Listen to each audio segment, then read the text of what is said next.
The lookout's voice cut through the humid darkness at 02:15 hours on March 19, 1943.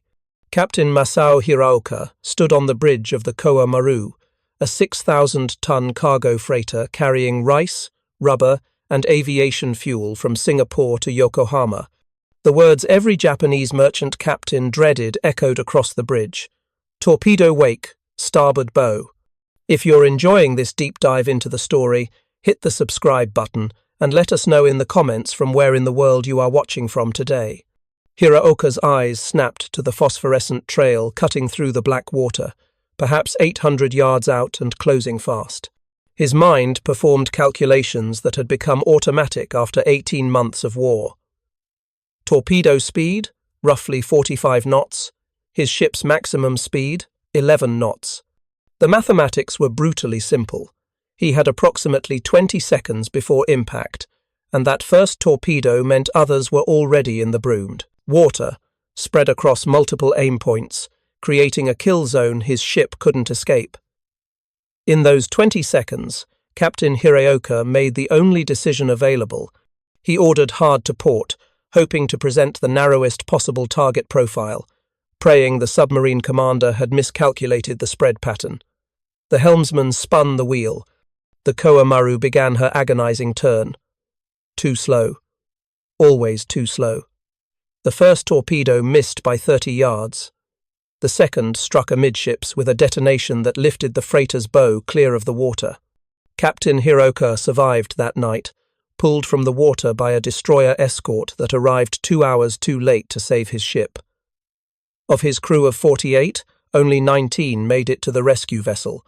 The submarine that killed the Koa Maru was never identified, never engaged by Japanese escorts, and sailed away beneath the surface to hunt again. This pattern would repeat itself thousands of times across the Pacific between 1941 and 1945, a systematic destruction of Japan's merchant marine that strangled the island nation's war effort more effectively than any battle fleet engagement. By March of 1943, Japan's merchant marine was hemorrhaging. The 6 million tons of shipping that existed on December 7, 1941 had been reduced through relentless attrition to barely 4 million tons, and new construction couldn't keep pace with losses. Every month brought fresh casualty reports. Tankers carrying petroleum from the Dutch East Indies vanished without trace. Freighters loaded with bauxite from Malaya torpedoed in narrow straits. Troop transports carrying reinforcements to New Guinea sent to the bottom with all hands. The instrument of this destruction was the United States Navy's Fleet Submarine Force, and at its core was a single class of vessel that Japanese merchant captains learned to fear above all others. The Gato-class submarine represented American. Industrial might translated into undersea warfare. 77 of these boats were built between 1941 and 1944, produced at yards in Groton, Connecticut, Portsmouth, New Hampshire, Mare Island, California, and remarkably, at Manitowoc, Wisconsin, more than 1,000 miles inland on Lake Michigan. The submarines built at Manitowoc had to be launched sideways into a river, then transported down the Mississippi to reach the ocean, a journey that seemed absurd until you understood American production philosophy. Build anywhere you have industrial capacity, solve the logistics later, overwhelm the enemy with sheer numbers of reliable machines. The Gato-class measured 311 feet 9 inches in length with a beam of 27 feet 3 inches.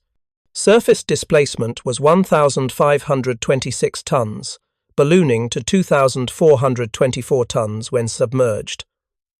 4 General Motors diesel engines provided 5,400 horsepower for surface cruising, generating electricity that charged massive battery banks. When submerged, those batteries powered 4 General Electric motors, producing 2,740 horsepower to twin propellers. The performance envelope told the tactical story. On the surface, a Gato could make 20.25 knots, fast enough to chase down most merchant convoys and maneuver for optimal attack position.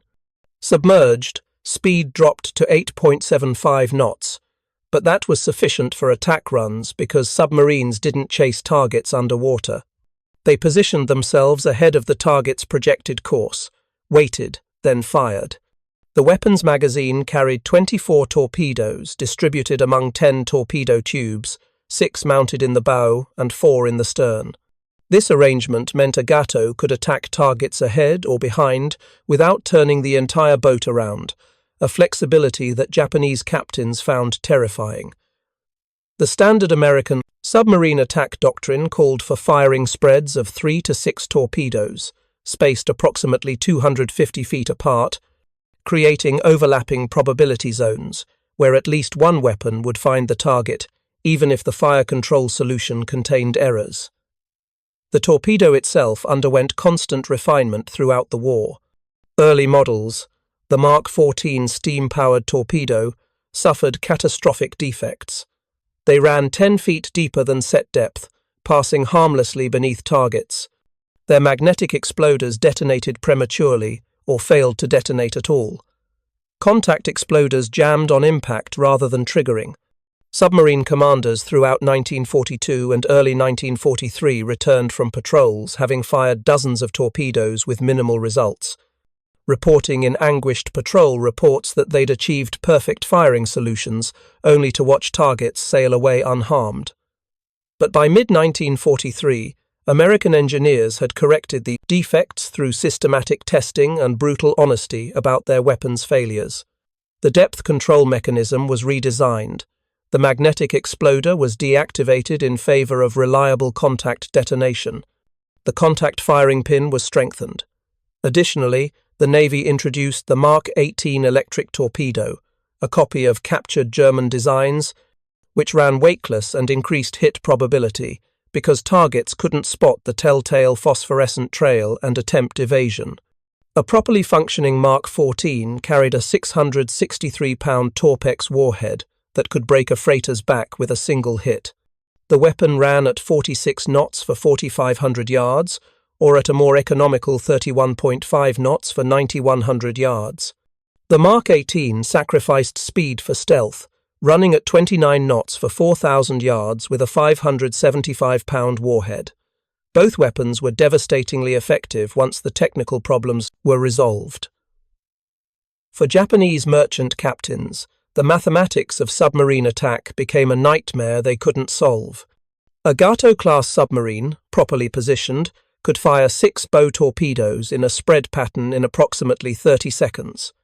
The submarine commander, working with his torpedo data computer, an analog mechanical calculator that continuously solved the trigonometric equations of torpedo intercept, would input target bearing, range, speed, and course. The computer would output gyro angles for each torpedo, small adjustments that sent each weapon on a slightly different course, spreading them across the target's projected path. The firing sequence went like this. The submarine's executive officer at the periscope called bearings and ranges, while the captain coordinated the attack from the conning tower. The torpedo data computer operator fed in the data. The captain ordered the spread, typically 1-degree divergence between torpedoes, sometimes parallel spacing. The firing order came: Fire 1, Fire 2, Fire 3. Each command triggered the release of compressed air that ejected a 2-ton torpedo from its tube. From the moment the first torpedo entered the water, the target captain had between 15 and 45 seconds, depending on range, before impacts began. At typical engagement ranges of 1,500 to 1,700 yards, that meant roughly 20 to 25 seconds. In those seconds, a merchant captain could take exactly one meaningful action: alter course, hoping the submarine commander had miscalculated either his target's speed or heading.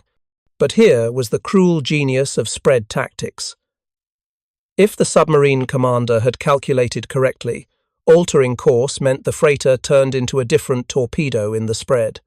Maintaining course meant accepting the torpedo aimed at the original intercept point. The spread pattern created a probability zone. If you find this story engaging, please take a moment to subscribe and enable notifications.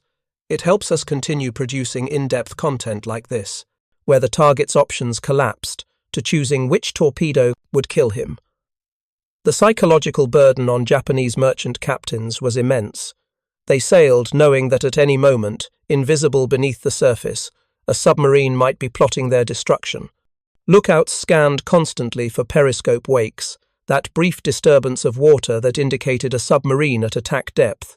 But Gato-class boats could attack from beyond visual range using only periscope observations, and their periscopes were designed to minimize wake signatures. Night surface attacks added another dimension of terror. American submarine commanders, emboldened by reliable radar and Japanese forces' lack of effective radar detection, began attacking on the surface after dark. A surfaced submarine presented a minimal silhouette, nearly invisible against dark water, while merchant ships showed clearly against the horizon. The submarine could maneuver at high speed, repositioning for optimal attack angles, and fire full salvos from both bow and stern tubes, if the tactical situation warranted. Captain Tatsuo Kobayashi, who survived 3 separate submarine attacks while commanding different merchant vessels between 1942 and 1944, described the experience in post-war interviews. He spoke of the constant tension, the impossibility of rest, the knowledge that his ship's predictable course to scheduled ports made him a target that submarines could intercept with mathematical precision. He described watching lookouts, seeing their exhaustion after hours of scanning empty ocean, knowing that the moment they blinked or turned away might be the moment a periscope rose undetected. Kobayashi commanded the Taiyo Maru, a 4,000-ton freighter carrying strategic materials from Manila to Formosa in June of 1943. His convoy consisted of 8 merchant ships with 2 destroyer escorts, providing anti-submarine protection. The destroyers employed sonar, listening for the distinctive sounds of submarine propellers, or hull movements.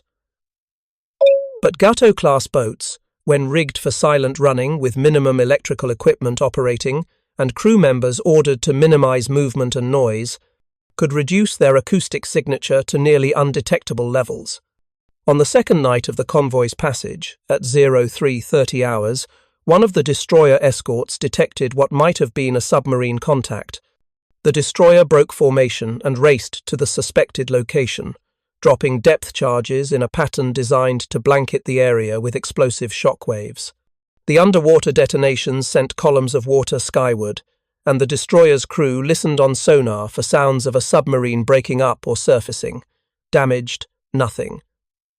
The destroyer rejoined the convoy. The merchant ships steamed onward. 30 minutes later, the freighter Hakusan Maru, sailing 2 positions ahead of Kobayashi's Taiyo Maru, took 3 torpedo hits in rapid succession. The first struck forward of the bridge, the second, amidships near the engine room, the third aft. The Hakusan Maru's cargo of ammunition and aviation fuel detonated in a fireball that lit the entire convoy. She sank in less than 4 minutes. 112 crew members and passengers went down with her. The submarine responsible, later identified as the USS Harder, commanded by Lieutenant Commander Samuel Dealey, had been tracking the convoy for 6 hours, positioning ahead of its projected course, diving to attack depth, and waiting.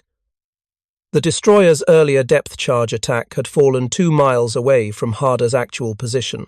Dealey had fired a 6 torpedo spread from his bow tubes, 3 aimed at the Hakusan Maru and 3 at the ship sailing beside her. Only 3 hit, but 3 were sufficient.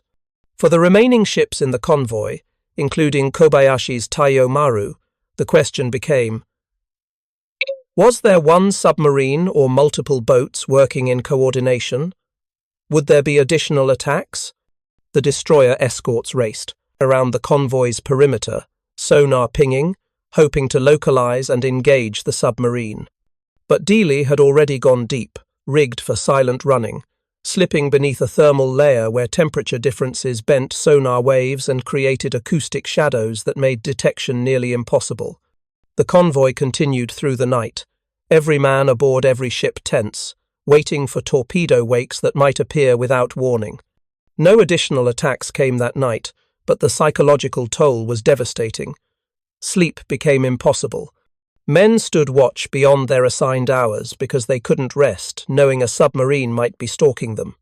Lookouts reported phantom periscope sightings dozens of times, each triggering frantic evasive maneuvers that disrupted convoy formation and exhausted crews. Kobayashi's Tayo Maru reached Formosa without further incident, but 3 months later, while carrying bauxite from the Dutch East Indies, she wasn't as fortunate. The USS Bowfin intercepted her in the Makassar Strait, fired 4 torpedoes in a spread, achieved 2 hits, and sent her to the bottom in 8 minutes. Kobayashi survived by swimming to a life raft, but 41 of his crew didn't.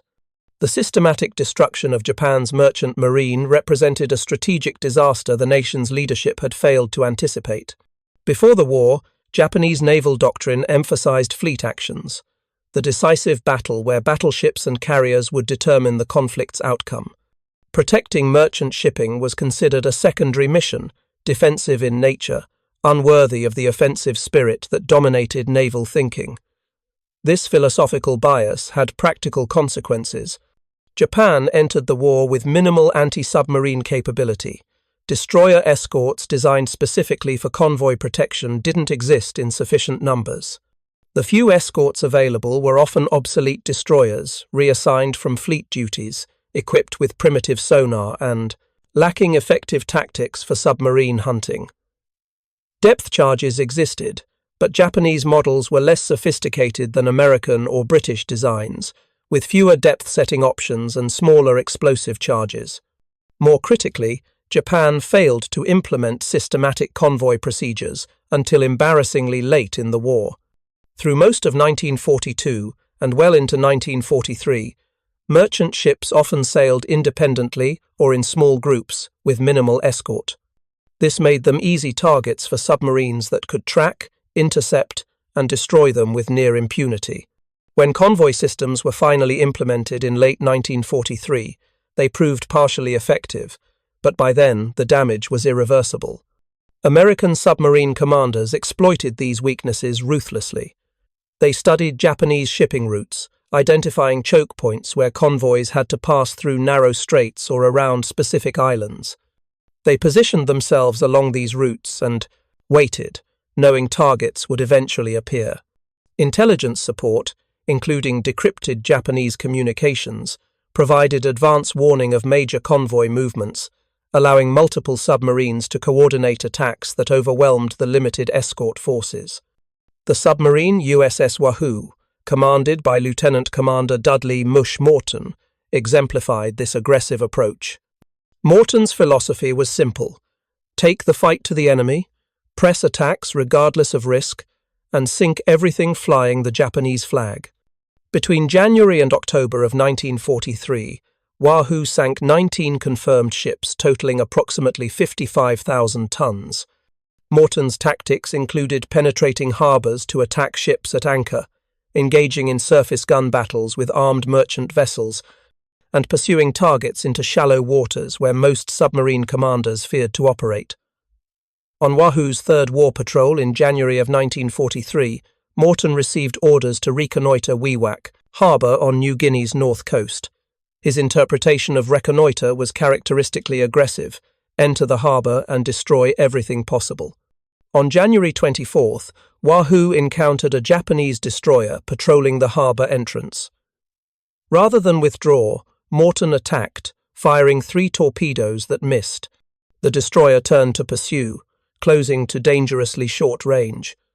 Morton fired a 4th torpedo, down the throat, aimed directly at the oncoming destroyer. The weapon struck the Harusame amidships, damaging her severely enough that she had to beach herself to avoid sinking. 2 days later, Wahoo engaged a convoy of ships loaded with troops and supplies. In a 14-hour running battle, Morton fired all remaining torpedoes, sinking the transport Buyo Maru and multiple freighters. The attacks demonstrated how a single aggressive submarine commander with functioning torpedoes could devastate an entire convoy if Japanese escort forces failed to detect and engage him quickly enough. Morton's success, and the success of dozens of other American submarine commanders operating across the Pacific, created a cumulative effect that Japanese naval leadership struggled to comprehend. Individual ship losses could be absorbed, chalked up to the fortunes of war. But when losses reached hundreds of ships per year, totaling millions of tons of cargo capacity, the strategic implications became catastrophic. Japan was an island nation dependent on imports for survival. Oil from the Dutch East Indies, rice from Southeast Asia, iron ore from Manchuria, bauxite from the Philippines. All of it had to travel by sea, and American submarines were severing those lifelines with systematic efficiency. The 20-second decision window Japanese captains faced became the subject of intense study within the Imperial Navy's training programs, but analysis and preparation couldn't overcome the fundamental mathematics of the problem. When lookouts spotted a torpedo awake, the information had to travel through a command chain before action could be taken. The lookout shouted his sighting. The officer of the deck processed the information and relayed it to the captain. The captain assessed the situation and issued orders. The helmsman executed those orders. Each step consumed seconds from an already impossibly brief window. Captain Yoshiro Nakamura, commanding the tanker Kyoei Maru in August of 1943, experienced this sequence during an attack in the South China Sea. His lookout spotted a torpedo wake at 0420 hours, approximately 700 yards distant. Nakamura was on the bridge within seconds of the alarm, saw the phosphorescent trail, and immediately understood he faced a spread attack. The first torpedo visible meant others were already in the water, and his ship, carrying 12,000 barrels of aviation fuel, was effectively a floating bomb. Nakamura ordered hard to starboard, attempting to turn the ship's bow toward the torpedo tracks and reduce his profile. The Kyoei Maru responded sluggishly. Tankers, with their enormous cargo capacity and relatively underpowered engines, turned like drifting continents. The first torpedo passed 50 yards ahead of the bow. The second struck the port side amidships. The third hit near the stern. Both detonations triggered secondary explosions as aviation fuel ignited. The ship transformed into an inferno within 30 seconds of the initial impacts. Nakamura survived by jumping from the bridge into the sea before the fuel fires reached his position. Of his crew of 63, only 18 made it off the ship before she became completely engulfed. The submarine responsible, USS Harder again under Samuel Dealey's command, had fired a 6-torpedo spread from 1,400 yards. 2 hits from 6 torpedoes fired represented a 33% success rate, exactly in line with the average American submarine performance once torpedo defects were corrected. The tactical doctrine that produced these results had been refined through 2 years of combat experience and intensive analysis by the Submarine Operations Research Group at Pearl Harbor. This team of mathematicians and operations analysts studied every patrol report, every attack, cataloguing what worked and what failed. They determined optimal firing ranges, spread patterns, and attack angles. They calculated probability curves for different target speeds and courses. They identified which Japanese shipping routes offered the best hunting opportunities and which areas had become too heavily defended to justify the risk. One critical finding: attacks from ahead of the target's beam, firing at angles between 60 and 120 degrees from the target's bow, produced the highest hit rates. This forward quarter attack position gave the submarine commander maximum flexibility because the target was moving toward the torpedo spread rather than away from it. If the target turned toward the submarine to reduce profile, it accelerated into the torpedo zone. If it turned away, it remained in the spread's coverage area longer, increasing hit probability. For Japanese merchant captains, this meant their instinctive evasive maneuver, turning bow on to reduce target size, often played directly into the submarine commander's tactical plan. But turning away from the torpedo tracks wasn't significantly better because the spread pattern anticipated that response. The overlapping probability zones created by 3 to 6 torpedoes, each aimed at slightly different points along the target's projected path, meant there was no truly safe evasive action once torpedoes were in the water. The USS Tang, commanded by Lieutenant Commander Richard O'Kane, who had previously served as executive officer under Mush Morton on Wahoo, demonstrated the lethal effectiveness of these refined tactics during her patrols in 1944. O'Kane had learned aggressive submarine warfare from Morton, but he combined it with meticulous attention to fire control mathematics and torpedo spread geometry.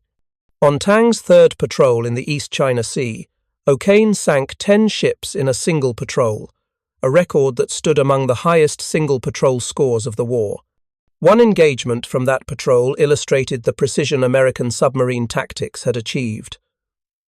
On June 24, 1944, Tang encountered a convoy of 6 freighters with 3 escorts. O'Kane positioned Tang ahead of the convoy's track and waited at periscope depth. As the convoy approached, he selected 2 targets, large freighters sailing in adjacent positions. He fired 6 torpedoes, 3 aimed at each target, with a 1-degree divergent spread. All 6 torpedoes ran hot, straight, and normal. 5 of the 6 hit. Both freighters sank within 10 minutes. Tang went deep to evade the escorts, reloaded torpedo tubes, and repositioned for another attack. 4 hours later, O'Kane surfaced Tang after dark and pursued the scattered convoy at high speed. He caught up to 3 more freighters that had separated from the group, executed a surface attack firing 4 stern torpedoes, achieved 3 hits, sank 2 more ships, and disappeared into the darkness before Japanese escorts could respond effectively. The convoy had started with 6 freighters. Only 1 reached port. The escorts, despite being equipped with sonar and depth charges, had been unable to detect Tang during her submerged attack and couldn't catch her during the surface chase. This pattern repeated across the Pacific throughout 1944, the year American submarine forces reached peak effectiveness. The combination of reliable torpedoes, refined tactics, excellent intelligence, and aggressive commanders produced a slaughter of Japanese merchant shipping that exceeded the most optimistic pre-war projections. In 1944 alone, American submarines sank approximately 600 Japanese merchant ships totaling over 2.3 million tons. Additional ships fell to mines, aircraft, and surface forces, but submarines accounted for the majority of losses. The strategic consequences manifested across every aspect of Japan's war effort. Oil imports from the Dutch East Indies, which had been the primary justification for Japan's southern expansion in 1941, declined catastrophically. In 1941, Japan imported over 1.8 million kiloliters of oil. By 1944, that figure had dropped to approximately 300,000 kiloliters, and in 1945 it effectively reached 0. Without oil, the combined fleet couldn't sortie, aircraft couldn't fly training missions, tanks couldn't maneuver. Food imports collapsed similarly. Japan's home islands couldn't feed their population without rice imports from Korea and Southeast Asia. As shipping losses mounted, rice deliveries declined, and rationing became increasingly severe. By 1945, the average Japanese civilian's caloric intake had dropped to near starvation levels. Industrial production suffered as raw materials failed to arrive at factories. Bauxite shortages limited aluminum production for aircraft. Iron ore shortages constrained steel output for ships and weapons. Coal imports from Manchuria, necessary for power generation, dropped as merchant ships carrying coal were sunk faster than new ships could be built. The Japanese government attempted various countermeasures, but all proved inadequate. Merchant ship construction increased, but production peaked at approximately 700,000 tons per year, far below the million-plus tons being sunk annually. Escort vessel production ramped up, producing the Kaibokan class of small escort ships designed specifically for convoy protection. By 1944, over 100 of these vessels were in service, but they arrived too late, in insufficient numbers, and crewed by inexperienced sailors using obsolete tactics.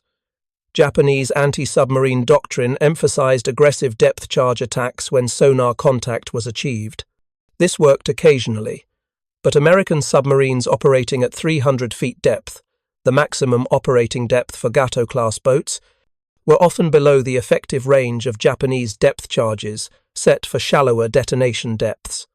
When depth charges did fall close enough to cause damage, Gato-class submarines' robust construction often allowed them to survive and escape, something Japanese intelligence officers found frustratingly difficult to understand. From the perspective of Japanese merchant captains, the escorts provided minimal comfort. Captain Hiroshi Watanabe, who commanded 4 different merchant vessels during the war and survived 3 sinkings, described convoy sailing as a slow-motion death march. The escorts couldn't be everywhere simultaneously. A well-positioned submarine could fire. It spread before escorts detected and responded. By the time depth charges began dropping, the submarine had gone deep and cleared the area. Meanwhile, torpedoed ships sank, survivors struggled in the water, and the convoy had to decide whether to stop and recover survivors or continue moving and hope rescue vessels would arrive later. More often than not, convoys kept moving. Stopping made every ship a stationary target, and submarine commanders considered stopped ships optimal opportunities. This meant survivors often spent hours or days in the water before rescue, if rescue came at all.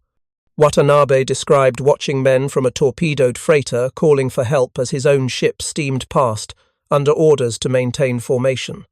The choice was between potentially saving those men and potentially condemning his entire crew when the submarine fired again at stopped targets. The psychological toll extended beyond individual captains to entire crews. Merchant sailors knew the statistics. Survival rates for torpedoed ships varied depending on cargo, but for ships carrying petroleum or ammunition, survival rates often fell below 20%. Fuel fires spread too quickly for crew members in the engine room or below-deck spaces to escape. Ammunition detonations killed everyone within the blast radius. Even on cargo ships carrying less volatile loads, sinkings in open ocean far from land meant survivors faced exposure, dehydration, and sharks while waiting for rescue that might never arrive. By late 1944, recruiting merchant sailors became increasingly difficult. Men understood that sailing on a merchant ship offered worse survival odds than serving in many combat units. The Navy had to implement conscription for merchant marine service, assigning sailors to ships and punishing desertion harshly. But forced crews were demoralized crews, and demoralized crews performed poorly under the stress of submarine attack. The USS Flasher, commanded by Commander Reuben Whitaker, achieved the highest tonnage sunk of any American submarine during the war, with over 100,000 tons of enemy shipping destroyed. On December 4, 1944, Flasher encountered a convoy in the South China Sea that included 3 large tankers, former Norwegian vessels the Japanese had captured and pressed into service carrying oil from the Dutch East Indies. Whitaker positioned Flasher perfectly, fired 9 torpedoes in 3 separate salvos, aimed at all 3 tankers, and achieved 6 hits across the 3 ships. All 3 tankers, the Omorosan Maru, Otawasan Maru, and Arita Maru, sank within 20 minutes of each other. The combined loss was approximately 40,000 tons of tanker capacity and thousands of barrels of irreplaceable fuel oil. For the Japanese oil logistics system, already strained to breaking point, this single attack represented a devastating blow. The crews of those 3 tankers had perhaps 30 seconds warning between first torpedo impact and catastrophic secondary explosions. Fuel tankers, once struck, didn't sink cleanly. They exploded, burned, created walls of flame on the water's surface that made escape impossible for anyone in the surrounding area. Of the approximately 450 crew members aboard the 3 tankers, fewer than 100 survived. Most died instantly in the initial explosions or drowned attempting to escape through burning fuel slicks. Commander Whitaker, observing through his periscope, watched the destruction with professional satisfaction. His patrol report, written with the clinical detachment required of military documents, noted the successful attacks and estimated tonnage. It mentioned observing heavy fires and ships sinking, but it didn't describe the human cost in detail. That wasn't relevant to the tactical assessment. What mattered was that 3 tankers carrying strategic resources were removed from the Japanese war effort. Mission accomplished. For the Japanese tanker crews who died that day, their final moments were defined by those impossible 20 seconds between alarm and impact.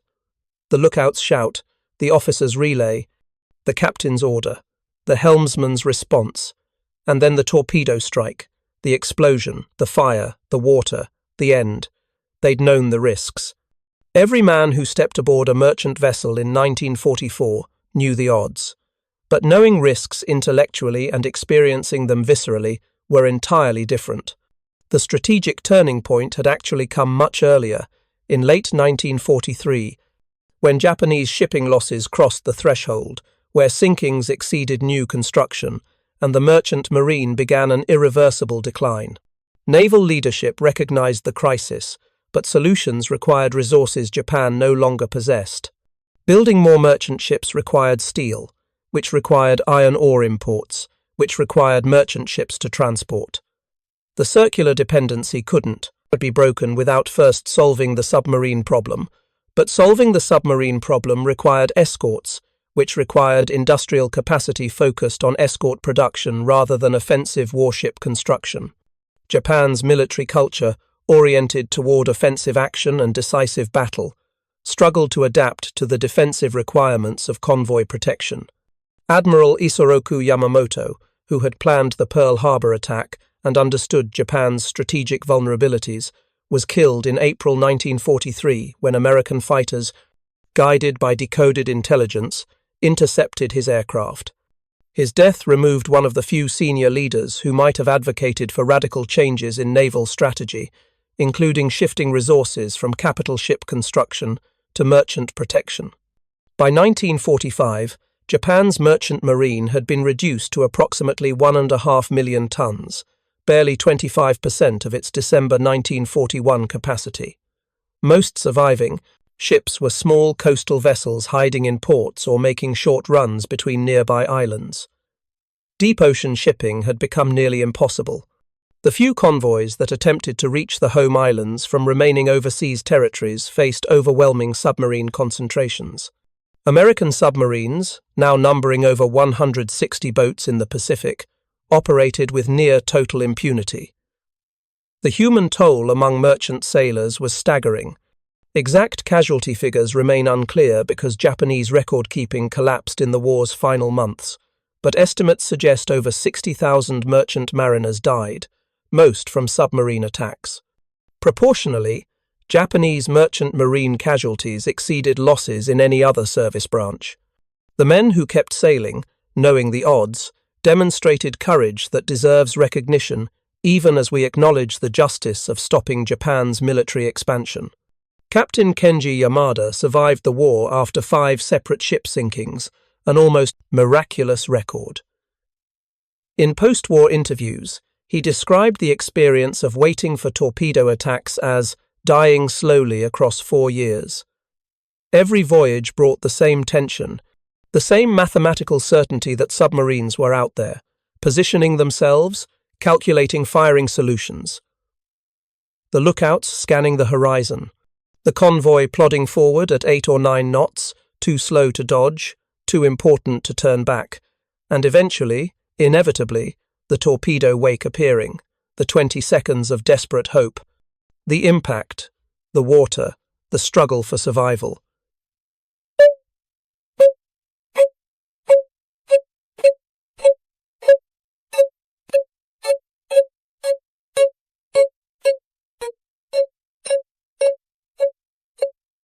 Yamada's final sinking came in July of 1945, just weeks before Japan's surrender. His ship, a small coastal freighter carrying food supplies between Hokkaido and Honshu, was torpedoed by the USS Kavala in shallow waters, where submarines supposedly couldn't operate safely. The torpedo struck at 1400 hours in broad daylight. Yamada and most of his crew survived because the ship sank slowly enough to launch lifeboats. But the attack demonstrated that even in the war's final days, even in home waters, even in daylight with air cover supposedly available, American submarines still hunted Japanese merchant ships and still killed them. The surrender announcement on August 15, 1945, brought relief to the surviving Japanese merchant sailors that transcended the national humiliation of defeat. For 4 years, they'd sailed knowing each voyage might be their last. The statistical probability of survival had dropped so low that multiple tours on merchant vessels were effectively death sentences. The submarines had won a war most civilians never fully understood was happening. While battles at Midway, Guadalcanal, Iwo Jima, and Okinawa made headlines, the silent strangulation of Japan's merchant marine determined the war's outcome as surely as any carrier engagement. The final accounting was devastating. The Joint Army-Navy Assessment Committee, formed in January 1943 to evaluate Japanese naval and merchant shipping losses, produced comprehensive post-war reports. American submarines sank 2,117 Japanese merchant ships, totaling 7.9 million gross tons. They also sank 540,000 tons of Japanese naval vessels, including the carrier Shinano, the largest warship ever sunk by a submarine. Over 50% of all Japanese merchant ship losses came from submarine attacks. The remaining losses were divided among carrier aviation, land-based aircraft, mines, and surface forces. These numbers represented more than statistical abstractions. Each sunk ship meant crew members killed, cargo lost, strategic objectives compromised. The cumulative effect was an island nation cut off from its empire, unable to import food, fuel, or raw materials in quantities sufficient to sustain either military operations or civilian survival.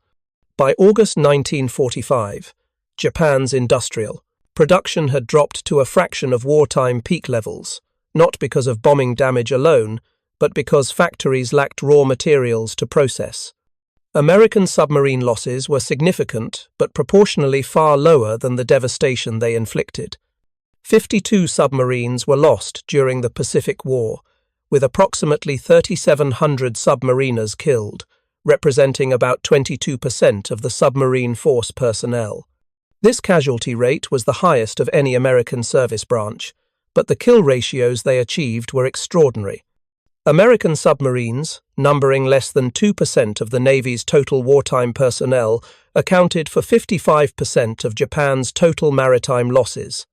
The Gato-class boats that formed the backbone of this campaign were remarkably successful designs. Of the 77 Gato-class submarines built, 20 were lost during the war to all causes, including enemy action, accidents, and groundings. The 57 that survived the war represented reliable platforms that continued serving well into the Cold War era, many transferred to Allied navies in the 1950s and 60s. The last Gato-class submarine in active service wasn't retired until the early 1970s, a 30-year service life that testified to the fundamental soundness of the design. Individual commanders who demonstrated the aggressive tactics that made submarine warfare so effective received appropriate recognition. Richard O'Kane, who commanded Tang after serving as Mush Morton's executive officer on Wahoo, received the Medal of Honor for Tang's final patrol in October 1944. Tang had sunk 13 ships before one of her own torpedoes malfunctioned, circled back, and struck Tang, sinking her.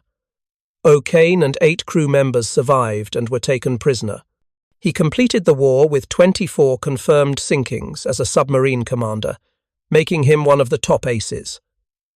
Samuel Dealey of USS Harder received the Medal of Honor posthumously after Harder was lost with all hands in August 1944.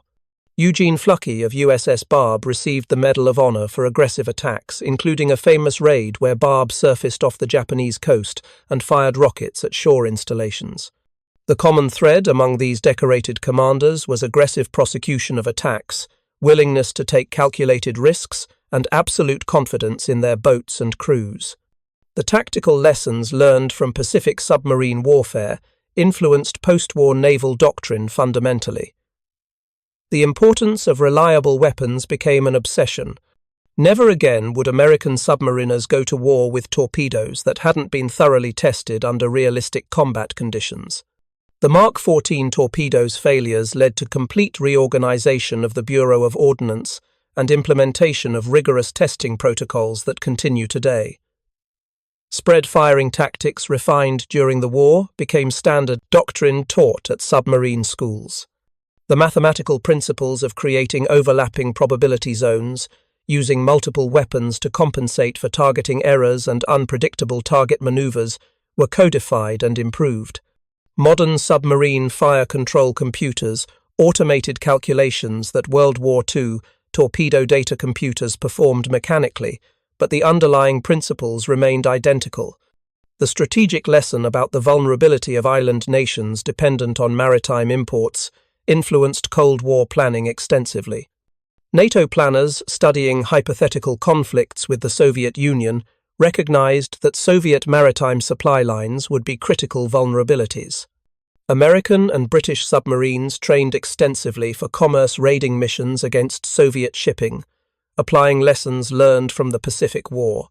The Soviets, studying the same history, developed massive submarine forces designed to attack NATO shipping lanes crossing the Atlantic. For the Japanese, self-defense forces established after the war, the merchant marine's destruction served as a cautionary lesson about the importance of sea lane protection. Modern Japanese naval doctrine emphasizes anti-submarine warfare and convoy protection far more heavily than pre-war doctrine ever did. The expensive lesson purchased with 60,000 merchant sailors' lives wasn't forgotten, even if discussing it remains politically sensitive. The human stories from those who experienced submarine warfare's terror provide the most visceral understanding of what 20 seconds meant. Captain Masao Hiraoka, whose ship Koamaru was sunk in March 1943, survived to command 2 more vessels before the war's end. Both were sunk by submarines. By August 1945, he'd been torpedoed 3 separate times and had spent over 40 hours total in the water, awaiting rescue. His post-war life was marked by nightmares about torpedo wakes, the inability to sail recreationally, and what would now be recognized as post-traumatic stress disorder. Captain Tatsuo Kobayashi, mentioned earlier in this narrative, survived 2 sinkings and wrote a memoir in 1953 that described the merchant marine experience with brutal honesty. He noted that in convoy sailing, merchant sailors watched other ships torpedo and sink, while feeling relief that it wasn't their vessel, immediately followed by guilt over that relief, followed by terror that their ship would be next. The psychological burden of sailing through waters where submarines hunted, where every hour might bring torpedo attacks, where 20 seconds would determine survival, broke men psychologically even when they survived physically. The USS Wahoo, legendary for Mush Morton's aggressive tactics, was lost with all hands in October 1943 during her 7th war patrol. Morton had penetrated the Sea of Japan through La Perouse Strait, conducted successful attacks, and was attempting to exit when Japanese anti-submarine aircraft detected Wahoo on the surface. 3 depth charges from aircraft sank the submarine in shallow water. 79 crew members died, including Morton and the crew who'd made Wahoo famous. The wreck was discovered in 2006 by undersea researchers, confirming her fate. Wahoo's loss represented the calculated risks aggressive submarine commanders accepted. Morton knew penetrating the Sea of Japan was dangerous. He understood that exiting through heavily patrolled straits might cost him his boat and crew. He went anyway because destroying Japanese shipping in home waters justified the risk. That calculation, repeated by dozens of submarine commanders across hundreds of patrols, won the tonnage war that strangled Japan's ability to fight. The Gato-class submarines that survived the war and continued serving into the Cold War underwent extensive modifications. Many were converted under the Greater Underwater Propulsion Power Program, abbreviated GUPPY, which streamlined hulls, removed deck guns, installed snorkels, and improved battery capacity for increased underwater performance. These modifications were based on captured German Type XXI submarine technology and transformed the Gatos into much more capable boats for the nuclear age's initial years, before nuclear propulsion rendered diesel-electric submarines obsolete for American frontline service. Several Gato-class boats were transferred to Allied navies under military assistance programs. Italy received 2, Japan received 1 ironically, Greece, Turkey, and other nations operated former American fleet submarines through the 1960s. For these nations, the proven reliability and relatively simple maintenance requirements made the Gatos valuable assets for training and coastal defense missions. The strategic bombing campaign against Japan's cities receives substantial attention in historical accounts of the Pacific War, and justifiably so. The firebombing of Tokyo, the atomic bombings of Hiroshima and Nagasaki, these were dramatic, visible manifestations of American power projection. But the submarine campaign accomplished strategic objectives that bombing alone couldn't achieve. Submarines severed Japan's economic lifelines, prevented the military from receiving fuel and supplies, and starved the civilian population by sinking food imports. This economic strangulation forced Japan to fight with diminishing resources while America's industrial base operated at full capacity. For Japanese merchant captains, the 20-second decision window represented an impossible tactical problem. Mathematics and physics conspired against them. American submarines, with reliable torpedoes, effective fire control systems, aggressive commanders, and excellent intelligence, created situations where no evasive action could guarantee survival. The spread pattern, that calculated distribution of torpedoes across probable target positions, ensured that correct evasion in one dimension often meant death from another angle. The psychological dimension of this warfare was equally devastating. Living under constant threat, knowing that invisible enemies hunted you, understanding that warning might come too late to matter, this wore down even the strongest personalities. Japanese merchant sailors who survived multiple sinkings often exhibited symptoms that military medicine of the era didn't fully understand or treat effectively. They'd fulfilled their duty, sailed when ordered, faced death repeatedly, and survived through luck as much as skill. But the cost in psychological trauma lasted decades after the war ended. Thank you for watching. For more detailed historical breakdowns, check out the other videos on your screen now, and don't forget to subscribe.